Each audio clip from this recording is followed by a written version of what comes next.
Meron po tayong tanggap dito. Edipace ang brand niya. Edipace Casio.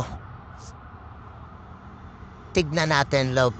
Tanggalin muna natin yung spring bar para ma-check na natin agad yung likod. Oy, matigas. Yung kabila na lang. Matigas din. Yan dulo na lang. Oy, malambot. O, diba? Buksan na natin yung takip. Zoom muna natin para maganda yung galawan. Para makita niya ng maayos at mabuti.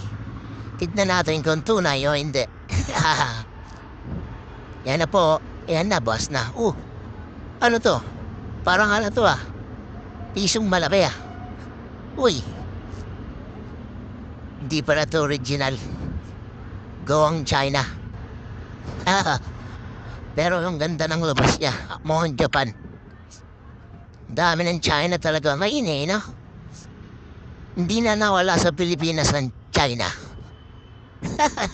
Kahit anong item, laging may China. Gagaling talaga ng mga China. Hayaan natin sila. Mag-focus na lang tayo. Kung anong goal natin. Yan. Ang gusto niya madami palagay pala. Original.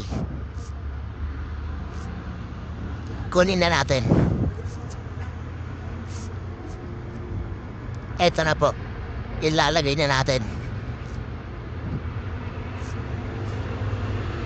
Sige, push mo lang. Diba? Lagay natin yung cover na white. Yan, galing mo. Tignan na natin. Takbong automatic pa to. Ang galing talaga ng China. The best talaga ang China. Yan, okay na yan. Takpan na lang natin.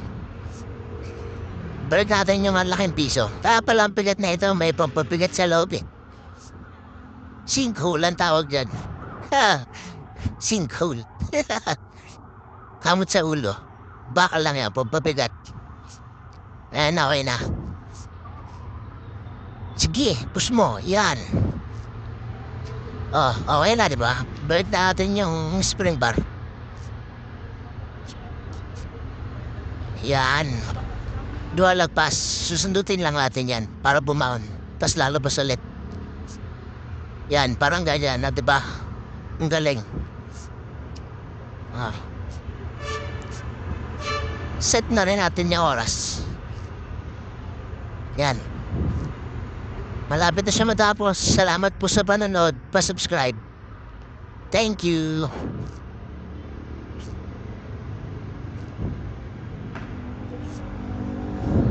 Yan ang oras dito sa Muñoz. Tirik ang araw. Kaya huwag kayong lalabas. Sa bahay lang kayo. Magpalamig lang kayo. Hanggat pwede pa. Thank you.